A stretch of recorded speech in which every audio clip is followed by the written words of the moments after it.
ഏതാണ് നന്ദുമ്മാ നിനക്കുള്ളതാണ് അതുകൊണ്ട് ആയിക്കോട്ടെ വേറെ സാധനമുണ്ട് ഒന്നുകൂടെ തരാം. വേറൊരു ഗിഫ്റ്റ്. ഓക്കെ അടക്കടക്കേ വീഡിയോസും കാര്യങ്ങളെല്ലാം ഒന്നിനും പറ്റാത്തൊരു അവസ്ഥയാണ്. അതുകൊണ്ടാണ് പറ്റുന്ന പോലെ എല്ലാം വീഡിയോ എടുത്തിട്ടുണ്ട്. ഞാൻ ഇന്നത്തെ ഒരു ഡേ ആയിട്ടോ കാണിക്കുന്നത്. അപ്പം എല്ലാവരും വന്നിട്ടുണ്ട്. മോൾട്ടി മിനിറ്റ് നമ്മളെ ഗ്യാങ്ങിന് അമ്പൂട്ടി വരാനുണ്ട്. ബാക്കി കണ്ണപ്പ ഇതാ അവിടെ ഇരിക്കുന്ന എല്ലാവരും അതവരെ. Hello guys, it's me Danny. നമ്മുടെ ഡ്രീം റൈഡറിന്റെ കാര്യം സംസാരിക്കാനാണ് വന്നത്. അപ്പോൾ ഇന്നലെ അദ്ദേഹം ഒരു വീഡിയോ ഇട്ടിട്ടുണ്ടായിരുന്നു. അദ്ദേഹത്തിൻ്റെ വൈഫാണ് ആ വീഡിയോസും കാര്യങ്ങളൊക്കെ ഇട്ടത്. അതായത് പുള്ളിയുടെ ചേച്ചീൻ്റെ അനിയത്തിയുടെ എങ്ങാണ്ട് പാലുകാച്ചും കാര്യങ്ങളൊക്കെ. അപ്പോൾ ഓൾറെഡി നമ്മളിപ്പോൾ അതിന് ചാനലൊക്കെ നേരത്തെ തൊട്ട് ഫോളോ ചെയ്യുന്നതാണ്. ഇപ്പോൾ സിസ്റ്ററിൻ്റെ യൂട്യൂബ് ചാനലും നമ്മൾ കാണാറുണ്ട് വീഡിയോസും കാര്യങ്ങളൊക്കെ. അപ്പം ഇത് ഒരാഴ്ച മുമ്പ് നടന്ന സംഭവമാണ്. പാലുകാച്ചും കാര്യങ്ങളൊക്കെ ഒരാഴ്ച മുമ്പ് നടന്നതാണ്. അവരെല്ലാം അപ്പോൾ അപ്ഡേറ്റും ചെയ്യുന്നുണ്ടായിരുന്നു. ഇവരെ ഒരു വീഡിയോ ഇട്ടാൽ 5-6 ദിവസം മുമ്പ് ഷൂട്ട് ചെയ്തത് ആയിരിക്കും ഇടുന്നത്. ഓക്കെ, ഇത് ഒരാഴ്ച മുമ്പുള്ള സംഭവമാണെന്ന് തോന്നുന്നു ഇന്നലെ അപ്ലോഡ് ചെയ്തത്. ഈ അപ്ലോഡ് ചെയ്ത സമയത്തിൽ എന്താ പറയണ്ടേ, അദ്ദേഹം നമ്മുടെ അനു വീട്ടിലൊന്നും ഇല്ലായിരുന്നു. എനിക്ക് തോന്നുന്നു ആ സമയത്ത് അനു, ഞാൻ ഇൻസ്റ്റയിൽ ഫോളോ ചെയ്യുന്ന ഒരാളാണ്, ഈ കൊടുങ്ങല്ലൂർ തൃശ്ശൂർ അമ്പലങ്ങളിലൊക്കെ ആയിരുന്നെന്ന് തോന്നുന്നു. ഓക്കെ ആയിരുന്നു. പക്ഷേ എന്താ പറയണ്ടേ, ഈ പാലുകാച്ചിനകത്ത് പുള്ളിയെ കാണിച്ചിട്ടില്ല. പുള്ളിയുടെ അമ്മ അച്ഛനൊന്നും ഇവരാരും കാണിക്കുന്നില്ല. സത്യത്തില്ല ചിന്നു ഭയങ്കര ശോകമായിട്ടുള്ള രീതിയിലാണ് കാര്യങ്ങളൊക്കെ സംസാരിക്കുന്നത്. എന്തായാലും നമുക്ക് ആ പാലുകാച്ചിൻ്റെ അവിടെയൊക്കെ ചിന്നു സംസാരിക്കുന്ന കുറച്ച് കാര്യങ്ങളും ഒരാഴ്ച മുമ്പ് ചിന്നുവിൻ്റെ ചേച്ചിയും അനിയത്തിയും പൊന്നു തോന്നിട്ട കുറച്ച് കാര്യങ്ങളും കൂടെ ഞാൻ കാണിച്ചു തരാം. ഞാൻ ഇന്നത്തെ ഒരു ഡേ ആയിട്ടോ കാണിക്കുന്നത്. അപ്പം എല്ലാവരും വന്നിട്ടുണ്ട്. മോൾട്ടി മിനിറ്റ് നമ്മളെ ഗ്യാങ്ങിന് അമ്പൂട്ടി വരാനുണ്ട്.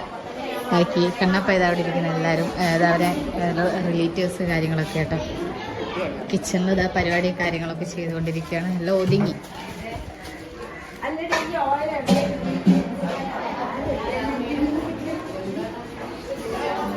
ശ്രീകുമ്മയ്ക്ക് ചെറിയൊരു ചുമ, അതുകൊണ്ട് ശ്രീകുമ്മ അതവിടെ കിടക്കുകയാണ്.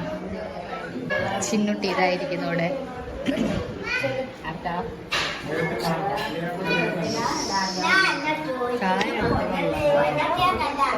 അച്ഛൻ വന്നവിടെ. കുഞ്ഞൻ പാപ്പല അച്ഛൻ അമ്മ മുകളിൽ കിടക്കുക കേട്ടോ. അമ്മ ക്ഷീണം ഇന്നലത്തെ പ്രചിതമായ വിജയനൊക്കെ. ഓക്കെ, ഈ വീഡിയോയുടെ ഇൻട്രോ ഒക്കെ ഇതൊക്കെയാണ് കേട്ടോ. ഇതും ഇൻട്രോ. അപ്പോൾ അവസാനത്തെ 30-39 മിനിറ്റ് സെക്കൻഡ് നമ്മുടെ ചിന്നു കുറച്ച് കാര്യങ്ങൾ സംസാരിക്കുന്നുണ്ട്. ഞാൻ ജസ്റ്റ് ഒന്ന് പ്ലേ ചെയ്ത് തരാം, ഒന്ന് കേട്ടു നോക്കാം. വീഡിയോസും കാര്യങ്ങളെല്ലാം ഒന്നിനും പറ്റാത്തൊരു അവസ്ഥയാണ്. അതുകൊണ്ടാണ് പറ്റുന്ന പോലെ എല്ലാം വീഡിയോ എടുത്തിട്ടുണ്ട്. എന്താ ചെയ്യാം. അപ്പം എന്തായാലും എല്ലാവർക്കും ഇഷ്ടപ്പെട്ടെന്ന് വിചാരിക്കുന്നു. പിന്നെ ഇൻട്രോ കാര്യങ്ങളൊന്നുമില്ല. അന്നത്തെ ഒരു ഡേ ആയിരുന്നു എടുത്തത് ഞാൻ. അത് കഴിഞ്ഞതിന് ശേഷം ഞാൻ വീണ്ടും അവളെ വീട്ടിലേക്ക് ഞാൻ ഗിഫ്റ്റൊന്നും കൊണ്ടു കൊടുത്തില്ല. അപ്പോൾ അത് കഴിഞ്ഞതിന് ശേഷം ഞാൻ വീണ്ടും ഒരു ഹോം ടൂറും അവൾക്ക് വാങ്ങിക്കൊടുക്കുന്ന ഒരു ഗിഫ്റ്റും ആയിട്ടുള്ളൊരു വീഡിയോ എടുത്തിട്ടുണ്ട്. അപ്പം പിള്ളേർക്കും വയ്യ, എനിക്കും വയ്യ, മൊത്തത്തിൽ വല്ലാത്തൊരു അവസ്ഥയാണ്. അപ്പം എന്തായാലും അടുത്തൊരു വീഡിയോ ആയിട്ട് വീണ്ടും കാണാം. Tata bye. പറഞ്ഞേക്കുന്ന ഗിഫ്റ്റും കാര്യങ്ങളൊന്നും കൊടുത്തിട്ടില്ല എന്നുള്ള രീതിയിലൊക്കെ അവർ സംസാരിച്ചിരിക്കുന്നത്. അങ്ങനെയൊക്കെ വരുമോ എനിക്കറിയത്തില്ല. പക്ഷേ എന്താ പറയണ്ടേ, ആ പൊന്നു ഇട്ട വീഡിയോ, ചേച്ചിയാന്ന് തോന്നുന്നു, ആ ഇട്ട വീഡിയോയ്ക്കകത്ത് ഇവർ ട്രെയിൻ ഇറങ്ങി വരുന്ന ഒരു രംഗമുണ്ട്. ഞാൻ അതൊന്ന് പ്ലേ ചെയ്ത് തരാം. അവൻ ആ ഗിഫ്റ്റേയും കൊണ്ടാന്ന് തോന്നുന്നു വന്നത്. അനു. എന്നിട്ട് എനിക്ക് തോന്നുന്നു അനു അവിടുന്ന് മാറി നിന്നതായിരിക്കാം. എനിക്ക് തോന്നുന്നു അമ്പലങ്ങളിലൊക്കെ പോയതാ. ഇൻസ്റ്റ സ്റ്റോറീസൊക്കെ നമ്മൾ ഫോളോ ചെയ്യുന്നുണ്ടായിരുന്നു. എന്നാലും ഞാനത് പ്ലേ ചെയ്യാം.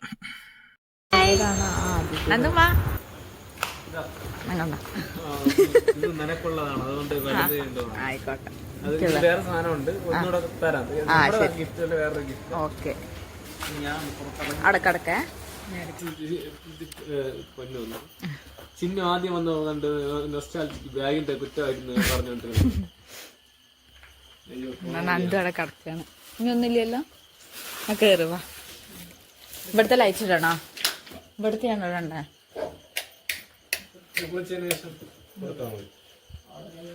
ഇതിവിടെ ഇരിക്കട്ടെ. ഇത് അകത്തേട്ട് കയറ്റിക്കും. നടക്ക്. അവിടെ വെച്ചോ, ഇവിടെ ഫ്രണ്ടിൽ വെച്ചോ. അത് വാങ്ങിക്കാളി. ഗിഫ്റ്റാണ്. ഓരോ മാമി കൊണ്ടുവന്നാണ്. ആ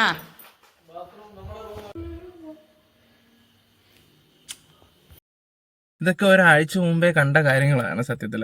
പക്ഷെ അന്നും എന്താ പറയണ്ടേ, ഈ വീഡിയോ ചെയ്താലോ എന്ന് കരുതിയായിരുന്നു.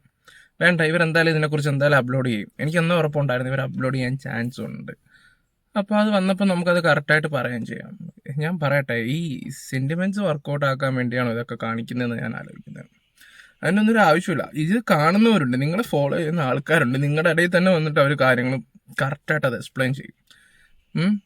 ഓക്കെ, എനിക്ക് ഏറ്റവും കൂടുതൽ സങ്കടം വന്ന അച്ഛൻ്റെ ആ ഒരു വിഷയം വന്നിട്ട് ആ കമൻറ്റ് ബോക്സ് ഓഫ് ചെയ്തതാണ്. നൈസായിട്ട് അതങ്ങ് മുക്കി ചില കാര്യങ്ങളൊക്കെ. എന്നിട്ട് ആ കമൻറ്റ് ബോക്സിന് കാരണം എന്താ പറയണ്ടേ, ഏറി കയറുമെന്നറിയാം. പിന്നെയും എന്തിനാണോ ഈശ്വര ഈ കാണിക്കുന്നതെന്നാണ് ഞാൻ ഓർക്കുന്നത്. അത് കഴിഞ്ഞിട്ടൊരു സംഭവം എന്ന് പറഞ്ഞാൽ, അമ്മ അച്ഛൻ ഈ ചിന്നു ഇന്നലെ ആ വ്ളോഗൊക്കെ കാണിച്ചല്ലോ. എന്തുകൊണ്ട് അനുവിൻ്റെ അമ്മയും അച്ഛനെയും ഒന്നും കാണിച്ചില്ല? പാലിയച്ഛൻ്റെ ആയതുകൊണ്ടാണോ? പാലിയച്ഛൻ്റെ മാത്രമല്ല, അവിടെ അല്ലാതെ കേക്ക് ബ്രേക്ക് ഉണ്ടായിരുന്നല്ലോ, അവരവിടെ പങ്കെടുത്തിട്ടുണ്ടായിരുന്നു. അതൊന്നും ഇവരാരും കാണിക്കുന്നില്ല. ഇനി അമ്മയുടെ എപ്പിസോഡ് പുറത്തായി ഇനി അവിടെ ചെന്നിട്ട് എടുക്കാൻ വേണ്ടിയാണോ ഇനി? അറിയാൻ വയ്യാത്തോണ്ട് പോയിക്കോ. ഞാൻ അതും കൂടെ ഒന്ന് പ്ലേ ചെയ്യാം. കൊടുത്തയച്ചാണ്. ഇതാണ് അവർക്ക് തന്ന ഗിഫ്റ്റ്.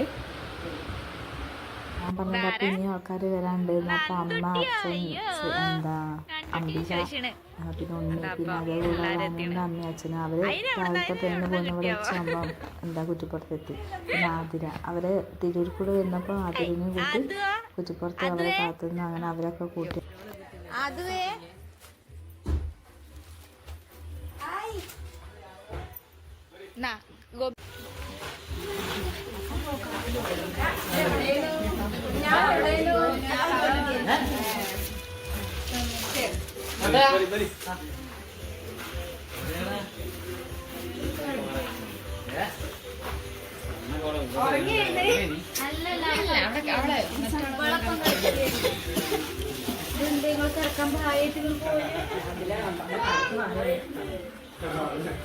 പിന്നെ അനുവിൻ്റെ അമ്മയച്ഛനും ഒരു ഫാനാട്ടോ കൊണ്ടുവന്നത്, സീലിംഗ് ഫാന്.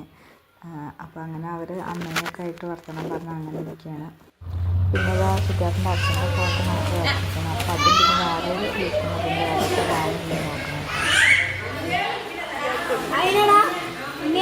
പിന്നെ അന്ന് രാത്രി ഞങ്ങൾ കണ്ടേ, അച്ഛനും അമ്മയും എല്ലാവരും അവിടെ വന്നിട്ടുണ്ട്. ഇവരെന്തിനാ ഈ നാടകം കളിക്കുന്നതെന്ന് നമ്മളെ ആലോചിക്കുന്നേ. പോയ സബ്സ്ക്രൈബേഴ്സിനെ ഞാൻ പിടിച്ചെടുക്കാൻ അതെനിക്ക് നല്ല രീതിയിൽ അറിയാമെന്ന് പറഞ്ഞപ്പോൾ ഞാൻ ഇങ്ങനെ പ്രതീക്ഷിച്ചില്ല കേട്ടോ. എന്തായാലും പിന്നെ എത്രയൊക്കെ ഇത് കാണിച്ചെന്ന് പറഞ്ഞാലും വീഡിയോസ് കാണാൻ ഇപ്പം എന്താ പറയുക, ഹേറ്റേഴ്സ് ആണെങ്കിൽ പോലും ഇരുന്ന് കാണും. കണ്ടാണെങ്കിലും ചിലവർ ഇഷ്ടപ്പെടും, ചിലവർ സബ് ചെയ്യും. പിന്നെ പോയ സബ്സ്ക്രൈബേഴ്സൊക്കെ തിരിച്ചു വരാൻ വേണ്ടിയൊക്കെയാണ് ഈ പ്രയത്നിക്കുന്നത്. അതിന് ഇങ്ങനെ ഇതാക്കണോ? അച്ഛനും അമ്മയും മോശക്കാരാക്കുന്നു, ചേച്ചിയുടെ ഓരോ കാര്യങ്ങൾ സംസാരിക്കുന്നു. ഇതാണോ ലാസ്റ്റ് പോൺ വഴി? എനിക്കറിയാത്തതുകൊണ്ട് ചോദിക്കുകയാണ്. എന്തായാലും ഷാമിയ എന്ന് പറയുന്ന ആ ചാനലിനകത്ത് ഈ കാര്യങ്ങളൊക്കെ എന്താ പറയണ്ട വീഡിയോസൊക്കെ ഇട്ടുകൊണ്ടാണ് കാണാൻ പറ്റിയത്. ഇതൊരാഴ്ച മുമ്പേ കണ്ട സംഭവങ്ങളാണ് സത്യത്തിൽ. പിന്നെ ഇവർ വീഡിയോ ഇടുമ്പോൾ നമുക്ക് അതിനെക്കുറിച്ച് ഇത് ചെയ്യാം എന്ന് കരുതിയിട്ട് ഇങ്ങനെ വെയിറ്റ് ചെയ്യായിരുന്നു. വേണം, കുറച്ചൊക്കെ ആവാവുള്ളൂ സത്യം പറഞ്ഞാൽ, കുറച്ചൊക്കെ. പിന്നെ ഇവരെ തമ്പലേനും കാര്യങ്ങളൊക്കെ അതൊക്കെ കോമഡിയാണ് സത്യം പറഞ്ഞാൽ. ഞാൻ വിചാരിച്ച അനു ഏട്ടൻ ഇനി ഒന്നിനുമില്ല എന്നൊക്കെ പറഞ്ഞിങ്ങനെ ഇട്ടേക്കുന്നത്. പുള്ളി അവിടെ തന്നെ ഉണ്ട്, പുള്ളി എല്ലാം ചെയ്യുന്നുണ്ട്, എഡിറ്റ് ചെയ്യുന്നതും പുള്ളിയാണ്, തമ്പലൈൻ സെറ്റ് ചെയ്യുന്നതും പുള്ളിയാണ്, എല്ലാം പുള്ളി തന്നെയാണ്. ഇതൊക്കെ നമുക്കറിയാവുന്ന കാര്യങ്ങളൊക്കെ തന്നെയാണ്. ഓക്കെ, എന്തായാലും എങ്ങനെയായാലും രക്ഷപ്പെടുക, ഇനിയെങ്കിലും നേർവഴിക്കായിട്ട് പോകാൻ ശ്രമിക്കുക, അത്ര എനിക്ക് പറയാൻ പറ്റത്തുള്ളൂ. എന്തായാലും പ്ലാനിങ് ഒക്കെ പക്കയാണ് കേട്ടോ, ബ്രില്യൻസ്, സമ്മതിക്കണം. പക്ഷേ എന്താ പറയണ്ടേ, ഒരു കാര്യം കൂടെ ഞാൻ അങ്ങോട്ട് പറഞ്ഞു തരാം. പരമാവധി ഇൻസ്റ്റയിലൊന്നും സ്റ്റോറി ഇടാതിരിക്കുക, ഇൻസ്റ്റയിലൊന്നും സ്റ്റോറി ഇടാതിരിക്കുക. അതിനകത്ത് സ്റ്റോറി എന്നൊക്കെ പറഞ്ഞാൽ സന്തോഷമാണെങ്കിൽ ചിലപ്പം ചിലവരങ്ങ് സങ്കടം മാത്രം ഇട്ടുകൊണ്ടിരിക്കും വീഡിയോയ്ക്കകത്ത് നല്ല രീതിയിലും. ഇപ്പം ആ ചേച്ചിയുടെ വീഡിയോയ്ക്കകത്ത് കാണാം കറക്റ്റ് കാര്യങ്ങളല്ല, അവരെന്താണ് എങ്ങനെയൊക്കെയാണെന്നുള്ള രീതിയിലൊക്കെ അത് കാണാൻ പറ്റുന്നുണ്ട്. അപ്പം ചിന്തിച്ചും കണ്ടൊക്കെ വീഡിയോ ഇടാൻ നോക്കുക, ആൾക്കാരങ്ങനെ മണ്ടരാക്കാൻ നോക്കല്ലേ, ഞാൻ പറഞ്ഞതേ ഉള്ളൂ. പിന്നെ ഇനി അച്ഛനെയും അമ്മയും തെറി വിളിച്ചുകൊണ്ടൊന്നും വരരുത് ദേവി ചെയ്ത്. ഇനി അമ്മയുടെ വ്ളോഗ് എപ്പോഴാണെന്ന് അറിയത്തില്ല, എൻ്റെ കാര്യങ്ങളൊന്നും അപ്ഡേറ്റ് ഒന്നും വന്നിട്ടില്ല. അപ്പോൾ ഇന്നലത്തെ ആ വീഡിയോയ്ക്കകത്ത് ഈ പറയുന്ന അച്ഛനും അമ്മയൊക്കെ ഒന്ന് ആഡ് ചെയ്യാമായിരുന്നു. ഇതൊക്കെ ഇങ്ങനെ നിങ്ങൾ ഇതെല്ലാം മറച്ച് വെക്കുമ്പോൾ ആൾക്കാർക്ക് ഇതൊന്നും മനസ്സിലാവത്തില്ലെന്നാണ് നിങ്ങളുടെ തോന്നൽ. ഓക്കെ ഗൈസ്, നമ്മളെന്തായാലും ഇത് നിർത്തുക, ഞാൻ ഈ വിഷയം എടുക്കുന്നില്ല, സ്റ്റോപ്പ് ചെയ്യാണ് ഗൈസ്. അപ്പം bye, love you all. Video ഇഷ്ടപ്പെട്ട ലൈക്കും ഷെയർ സബ്സ്ക്രൈബ് ചെയ്യുക.